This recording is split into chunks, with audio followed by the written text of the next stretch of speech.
Bolehkah zakat fitrah ini diuangkan? Itu yang jadi pertanyaan. Di dalam mazhab Syafi'i tidak boleh. Karena nabinya di dalam hadis yang sahih, sa'an min burrin, sa'an min sya'irin, sa'an min aruzin, sa'an min tamarin, sa'an min zabim, dan seterusnya, yang disebut makanan pokok. Sehingga zakat fitrah itu harus makanan pokok. Namun Imam Abu Hanifah membolehkan dengan dua. Pertama dengan makanan pokok, kedua boleh aja dengan nilainya. Bahasa kita pakai duitnya aja. Itu Imam Abu Hanifah. Boleh pakai duit. Begitu, pakai duit. Begitu. Namun saudara sekalian, kita di dalam agama ini jangan sampai talfiq. Talfiq itu mencampur adukan hukum. Bismillahirrahmanirrahim. Assalamualaikum warahmatullahi ta'ala wabarakatuh. Alhamdulillahi rabbil alamin. Wa sallallahu ala sayyidina Muhammadin wa ala alihi wa sahbihi wasallam, amma ba'du. Video kali ini kita membahas tentang membayar zakat fitrah. Nah, membayar zakat fitrah itu sudah termasuk kewajiban bagi setiap orang. Ini uniknya zakat fitrah, bukan hanya mukallaf yang harus mengeluarkan, tetapi orang-orang yang belum mukallaf pun, yang dia itu masih bayi malah, itu harus dikeluarkan zakatnya. Nah, membayar zakat fitrah ini yang jadi masalah di kita itu sudah banyak yang memakai uang senilai dengan quote ya, senilai dengan makanan pokok yang ada. Dan sedangkan kita mafhum bahwa makanan pokok kita adalah beras. Jadi biasanya yang memakai hitungan 2,5 kilo itu mengeluarkan beras dengan nilai uang 2,5 kilo beras begitu. Jadi kalau misalkan 1 kilonya 10.000, biar kita gampang hitungnya, berarti mengeluarkannya 25.000. Nah, ini sebetulnya bermasalah ya di dalam mengeluarkan zakat fitrah. Ini tidak boleh sebetulnya. Nah, nanti akan ada yang mengatakan, oh agama itu kan luas, bukan hanya satu pendapat, bukan hanya satu madhab, tetapi banyak madhab yang lain, banyak qaul yang lain. Kalau kita cari-cari, bisa kita mencari atau mendapatkan membayar zakat fitrah dengan uang dan lain sebagainya. Nah, ini sebetulnya ya, pola pikir seperti ini akan keluar dari orang-orang yang memang sedari awal dia itu tidak bermadhab. Yang mana seringkali saya katakan bahwa bermadhab ini hukumnya sudah wajib sedari awal. Jadi kalau kamu itu tidak bermadhab, semua ibadah kamu itu pada akhirnya tidak akan sah. Itu sudah posisinya jumhur ulama. Jadi bermadhab itu dia termasuk masail yang dibahas di dalam kitab tauhid, bukan hanya di dalam kitab fikih. Di dalam kitab fikih itu kita sudah membicarakan tentang produk-produk hukumnya. Jadi video ini akan cocok untuk orang yang memang dia itu ingin benar di dalam ibadahnya, bukan untuk orang-orang yang sedari awal dia itu rebellious begitu ya. Dia sudah tidak mau bermadhab. Dan kalau kita mau bahas tentang bermadhab dulu sebentar, kenapa bermadhab ini menjadi wajib? Karena pada dasarnya manusia itu hanya terbagi dua saja. Ada mufti, ada mustafti. Ya, mufti itu dalam pengertian orang yang memberikan fatwa, yang memberikan hukum. Mustafti ini adalah orang yang mencari hukum. Dari mana kedua kelompok atau golongan manusia ini didapatkan? Nah, ini didapatkan dari Al-Quran. Fas'alu ahladzikri in kuntum la ta'lamun. Jadi apabila kamu tidak mengetahui, maka tanyakanlah kepada ahlu dzikri. Dan ahlu dzikri di sini berarti adalah orang-orang yang memiliki ilmu. Nanti dzul ilmi atau dzawil ulum itu disebut ahlu dzikri. Ini tasmiyah ya, tasmiyahnya ahli ilmu dengan ahli dzikri ini kita katakanlah mubalaghah.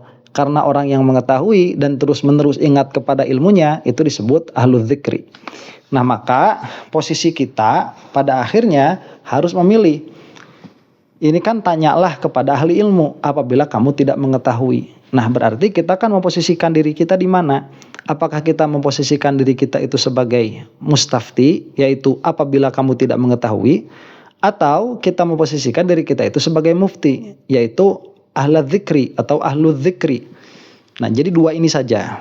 Nah, dan kepada golongan mana kita masuk, ini tidak bisa dengan perasaan kita, tidak bisa dengan menurut kita ini kita ada di mana, tidak bisa. Itu sudah ada patokannya, sudah ada ilmunya.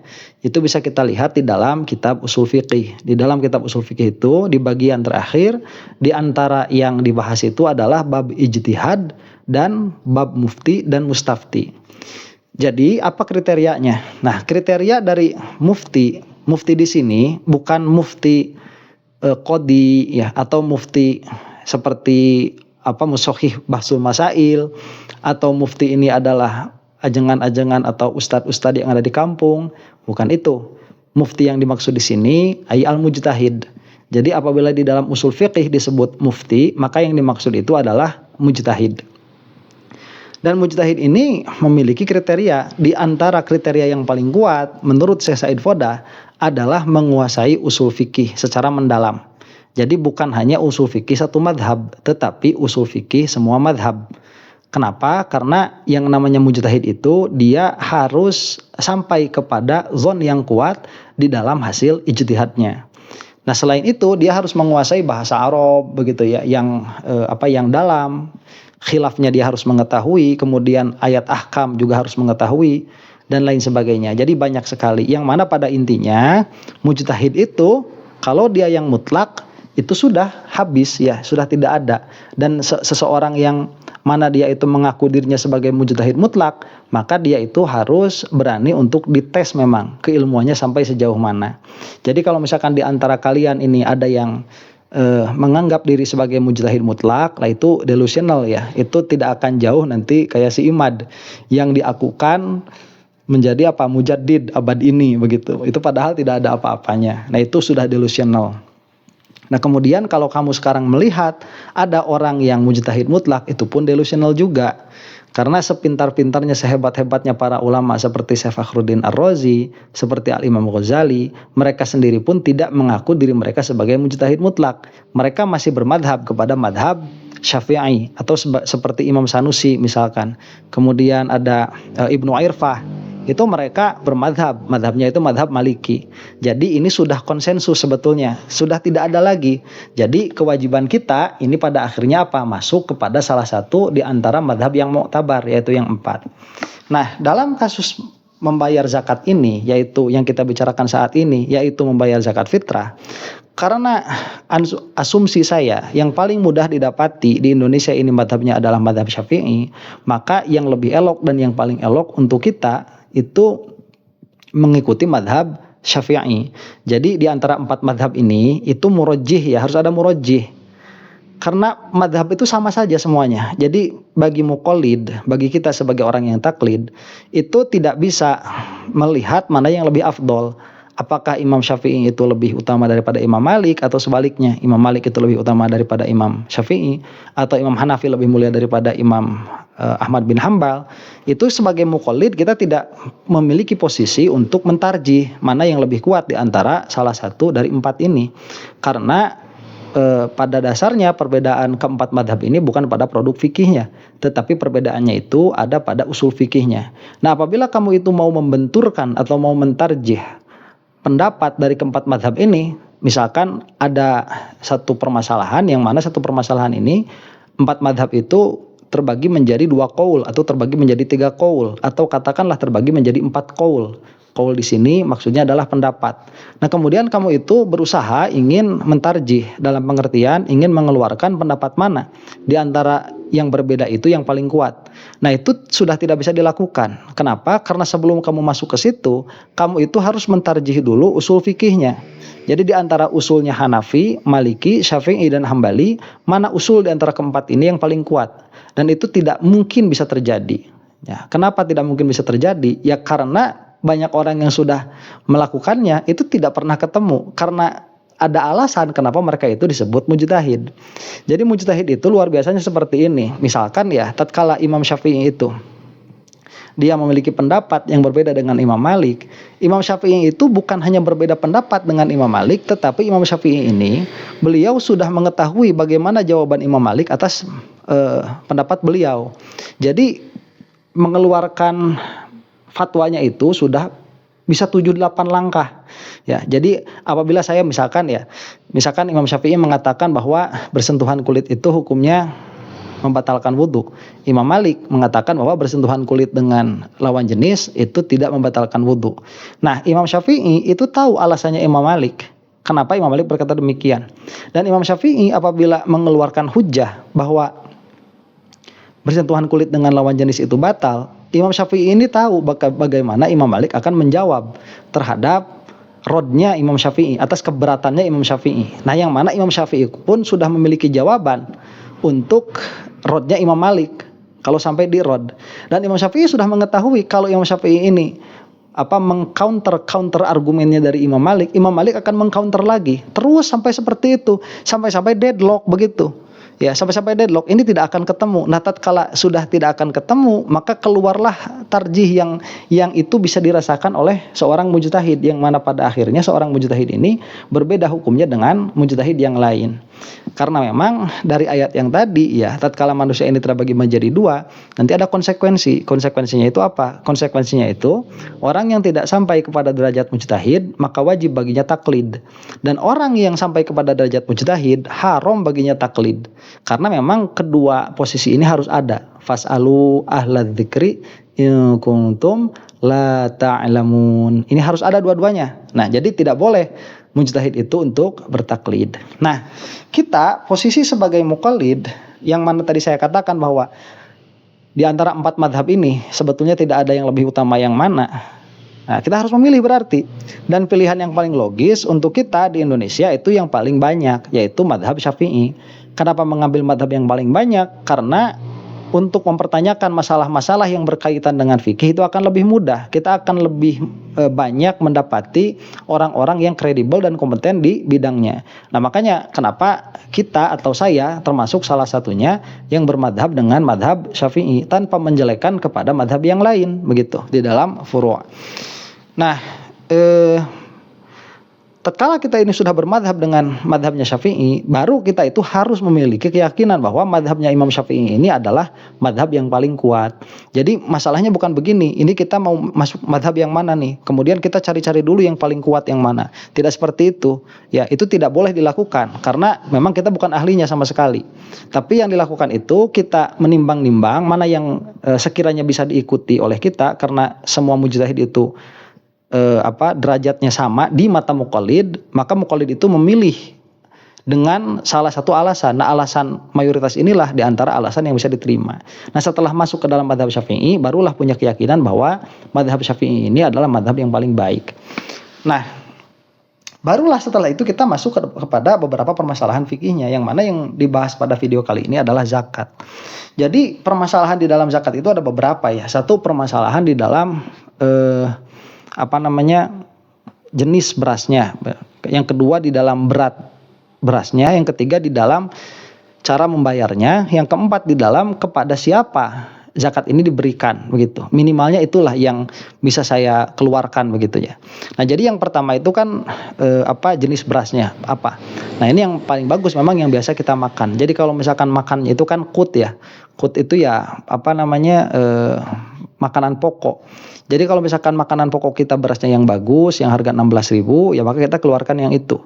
Apabila misalkan kita ini biasanya yang ada yang organik itu ya sampai 22.000, sampai 25.000 misalkan, ya kita keluarkannya yang itu. Malah yang ekstrim itu ada kalau kita biasanya makan beras merah, itu kita keluarkannya pun beras merah. Nah, makanya ada pendapat yang lain yang mengatakan bahwa bukan makanan kita tapi makanan negeri begitu. Jadi kalau misalkan kita makannya itu beras organik, tetapi lingkungan kita memang biasanya makannya itu makan beras yang biasa yang harga 16.000 atau 17.000 misalkan, ya berarti kita mengeluarkannya yang 17.000 meskipun kita itu makannya yang organik. Nah, ini suka menjadi masalah apabila sudah dikumpulkan. Jadi sudah dikumpulkan, apalagi kalau mau hati-hati itu kan dicampur begitu. Nah itu dicampur, setelah dicampur ini beras merah mau gimana mencampurkannya. Nah, ini suka ada permasalahan. Jadi dalam hal ini saya kira begitu ya, kalau mengeluarkannya dengan yang biasa kita makan, kalau misalkan kita makannya ini yang lebih mahal, itu lebih hati-hati daripada kita mengeluarkan yang lebih rendah daripada apa yang biasa kita makan begitu. Nah ini yang pertama dulu tentang jenis berasnya. Yang kedua yang dibahas itu tentang berat berasnya. Nah sebagaimana kita ketahui bahwa yang masyhur di kita itu 2,5 kilo. Dan memang setelah saya ini melihat ya, yang paling kuat itu jangan kurang dari 3 kilo. Itu yang saya lihat paling hati-hati itu. Yang mengatakan 2,5 kilo sah pun ada. Dan memang kalau misalkan memakai literan ya, itu kan memang yang namanya beras itu bukan di kilo timbangan syariatnya itu, tapi di liter. Kalau kita melihat literan ada mud ya, mudnya Rasulullah SAW yang ada sanadnya itu, yang mana itu pun ada beberapa versi di dalam besaran literannya. Saya pernah menimbang itu ya memang tidak jauh juga dari 2,5 kilo begitu.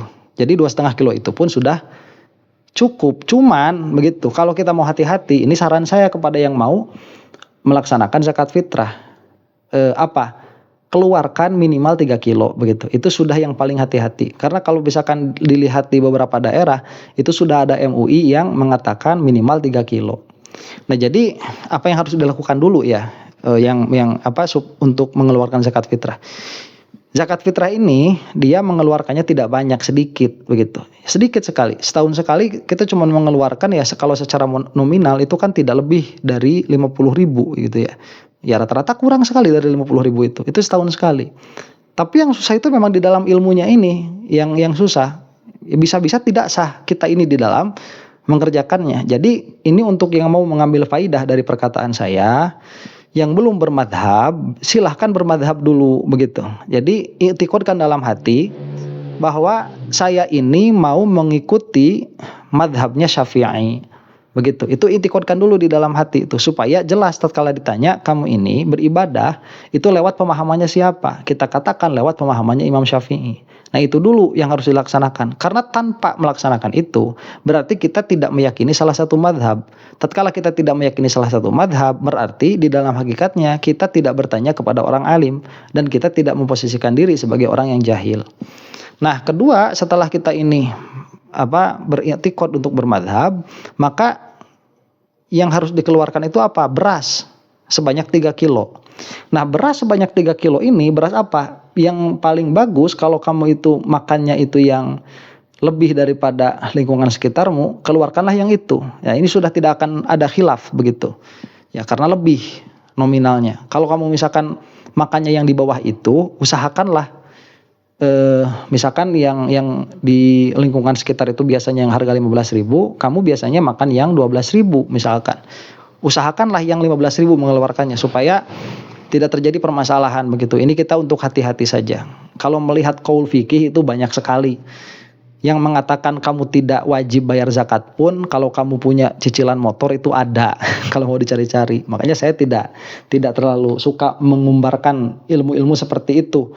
Karena memang itu ilmu yang tidak boleh diumbar sebetulnya, hanya untuk dipakai untuk diri sendiri begitu ya. Kalau tahu dan kalau mau begitu. Nah, jadi apanya tuh? Berasnya keluarkan 3 kilo. Beras yang apabila kamu makan yang di atasnya maka keluarkan yang di atasnya, apabila kamu makan yang di bawahnya maka pakailah beras hitungan keumuman. Berapa banyak? 3 kilo. Nah, 3 kilo ini bisa kamu beli dulu ke warung, atau bisa kamu itu mengambil dari yang sudah ada di rumah ya. Ini yang jadi masalah. Pertanyaannya dulu, apakah boleh mengeluarkannya langsung pakai uang atau tidak? Nah, ini kalau kita mau lihat jumhur Syafi'iyah tidak boleh ya. Nanti kamu cari-cari, oh ada Imam Qofal mengatakan demikian dan demikian. Jangan diambil perkataan itu, karena itu perkataan yang keluar dari jumhur. Nah, perkataan yang keluar dari jumhur itu biasanya sifatnya itu kontekstual. Itu di belakangnya ada konteksnya. Jadi kalau misalkan ada konteksnya nih, contoh misalkan tatkala berasnya lagi susah Ya, lagi susah berasnya. Jadi barang itu kan kadang-kadang dia itu ada tapi mahal, kadang-kadang memang susah sekali.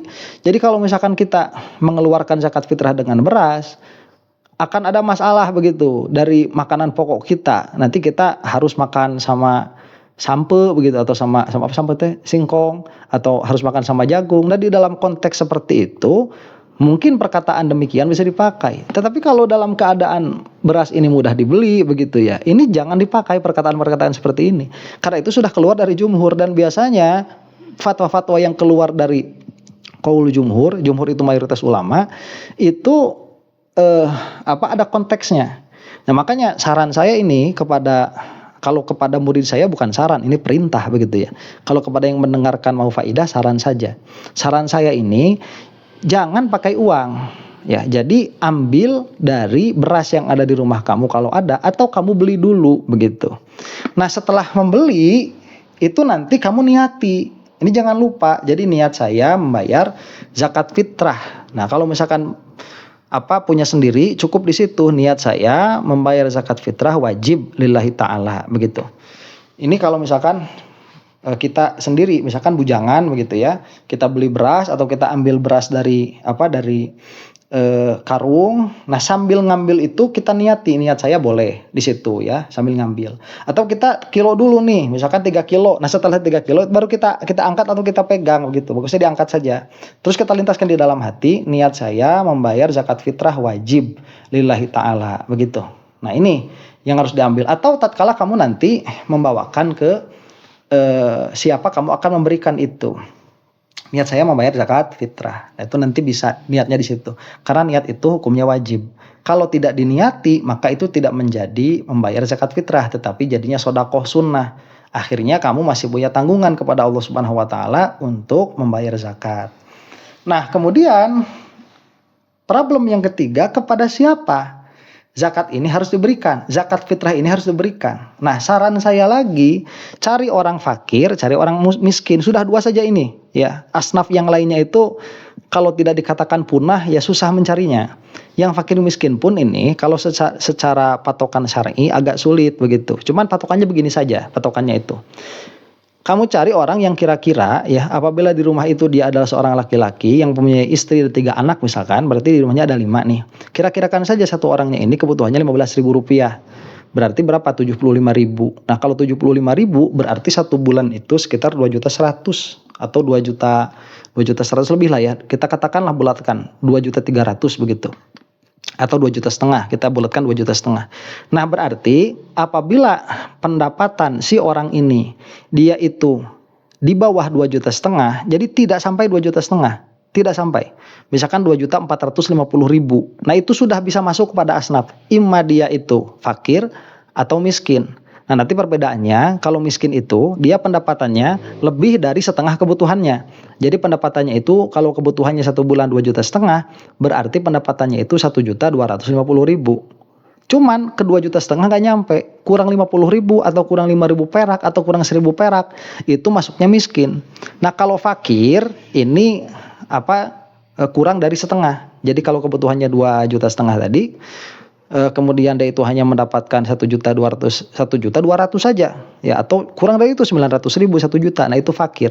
Nah, ini orang-orang yang berhak mendapatkan zakat, dan bagusnya disurvei memang oleh pemerintah. Cuman karena memang itu tidak terjadi, ya ghulabatuzon lah, cukup ya, sangkaan saja. Nah, ini sebetulnya nanti harus dihitung harta-harta yang ada di rumahnya. Kalau saya kepada murid-murid saya berkata seperti itu. Jadi harus dihitung dulu, karena bisa jadi dia ini orang yang memang pendapatannya sedikit, tetapi di dalam rumahnya barangnya mewah-mewah begitu ya, motor ada 4, itu kan termasuk harta yang harus dihitungkan kepada ghalibnya umur begitu. Nah, cuman kalau dijelaskan di sini bukan tempatnya. Silahkan cari di dalam kitab-kitab fikih yang menjelaskan tentang zakat. Nah, itu lebih bagus lagi kalau mau dicari begitu ya. Jadi bolehlah kena kita kepada ghalabatuzon, secara sangkaan kita menyangka bahwa orang ini penghasilannya di bawah kebutuhannya, yang mana kebutuhannya tadi bukan kebutuhan apa-apa loh ya. Ini kebutuhan makan saja sebetulnya. Jadi makanya tadi kalau kita lihat ini misalkan di satu keluarga ada 5 orang, ya tinggal kalikan saja 15.000 berarti 75.000. Nah, pendapatan hariannya kurang dari itu. Kalau sudah pas di 75.000 berarti itu sudah bukan fakir, bukan miskin begitu. Nah, kalau misalkan dimasukkan kepada kebutuhan-kebutuhan seperti bayar listrik, kemudian cicilan motor yang kayak gitu, ya mungkin nanti semuanya bisa jadi fakir miskin. Ini supaya hati-hati ya begitu ya, ghorim dan lain sebagainya itu kita kesampingkan sajalah dulu, karena fakir miskin pun saya rasa ini masih banyak. Nah, jadi itu yang harus diperhatikan ya. Berasnya jadi bayar pakai beras, jangan pakai yang lain, jangan pakai uang begitu ya, pakai emas. Jangan. Sudah ini pakai apa? Pakai makanan pokok saja begitu. Kemudian niatkan di situ jangan lupa, kemudian berikan kepada yang berhak. Yang mayoritas itu adalah fakir dan miskin. Lebih bagus lagi kalau itu dekat rumah kita atau kerabat kita. Nah, nanti misalkan banyak, oh kan pendapat-pendapat yang lain ada agama itu tidak sesulit itu. Ya itu terserah kamu ya. Karena saya pernah ada dalam posisi itu dan pola pikir seperti itu memang ada pada orang-orang yang belum mendapatkan pencerahan untuk bermadhab. Jadi ya rasakan saja nanti sendiri kalau sampai zakatnya itu tidak sah begitu. Nah, kalau misalkan sudah berbuat seperti itu, insya Allah tidak akan ada madhab yang mengatakan tidak sah begitu. Kalau kita cari qaul-qaul yang lain dengan amalan yang lain, mungkin ada ulama yang mengatakan bahwa ini itu boleh, tapi kita tidak tahu konteksnya kapan dia mengatakan boleh. Tapi menurut jumhur itu tidak sah begitu. Nah, masa jumhur mau dilawan begitu ya. Nah, itulah jadi kalau misalkan di dalam udah mulai ramai ini pembahasan tentang zakat, ada yang mengatakan ini tidak sah, itu tidak sah. Kemudian masih ada yang mengatakan Islam itu mudah dan segala macam. Ini di dalam konteks kita itu sebagai orang-orang yang sadar diri akan kebodohan dan kita sadar untuk bermadhab, dan perkataan imam madhab atau ashabnya itu mengikat kepada kita, dan tatkala itu mengikat, itulah yang menjadi hukum kita ya di sisi Allah Subhanahu wa taala begitu. Wallahu taala a'lam bishawab. Assalamualaikum warahmatullahi taala wabarakatuh.